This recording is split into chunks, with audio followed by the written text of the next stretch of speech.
classes. Anyway, so we go and look at our Persian wars. Now, we didn't talk about Etruria, but it was a Persian victory, and we know the Ionian Revolt from Kirthana's amazing answer was also a Persian victory, because when the going got tough, the Athenians got going and left those poor Ionians to themselves. Although, honestly, even if the Athenians had stayed there, it probably just would have resulted in Athens getting beaten there. But then we know at Marathon, the Greeks have a tremendous victory. Thermopylae, the Persians win, but the Spartans complete their objective.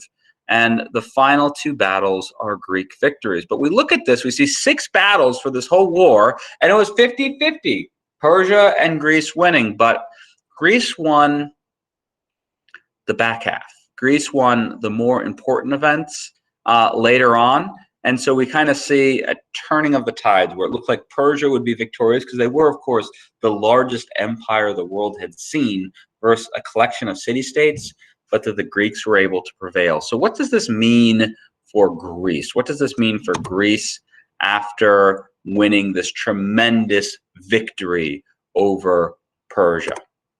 Now, when the Greeks are able to prevail against such a powerful enemy, it creates a real identity for the Greeks, whereas, they all saw themselves as Greek, but, a Spartan would talk about being a Spartan, Athenian, a Thesbian, from anybody, from where you are, Corinth, a Corinthian.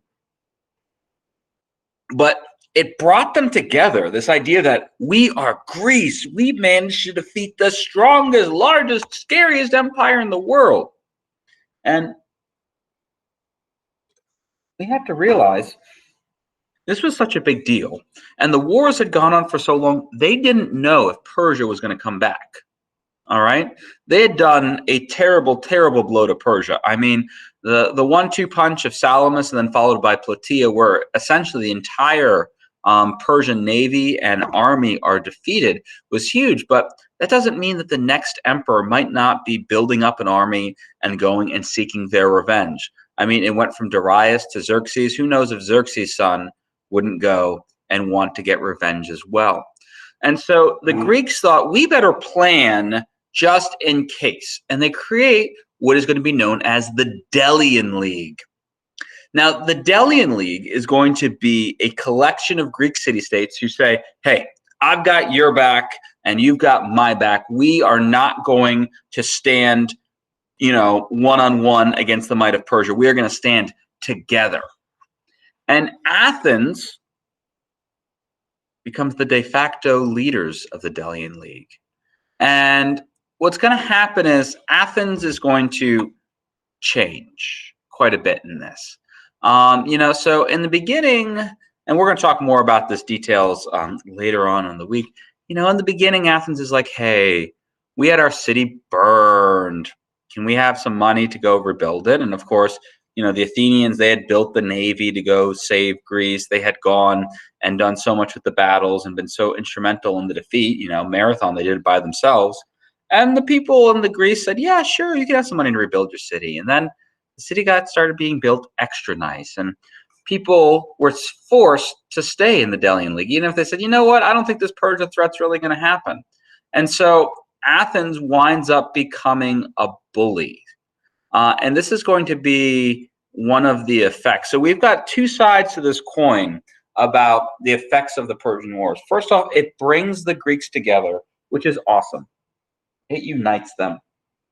But also, it makes Athens even more powerful, and Athens starts to change.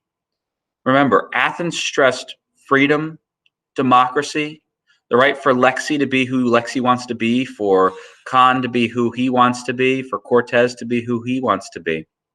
But then, after this, Athens starts saying, no, you should be who we want you to be to the other Greek city-states. You should be like us.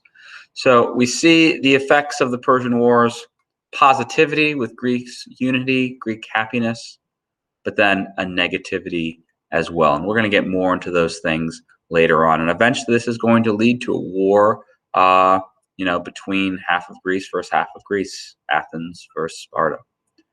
Okay, so like I said, That was a short lecture for today. I am stopping the recording now. Do we have any questions or comments about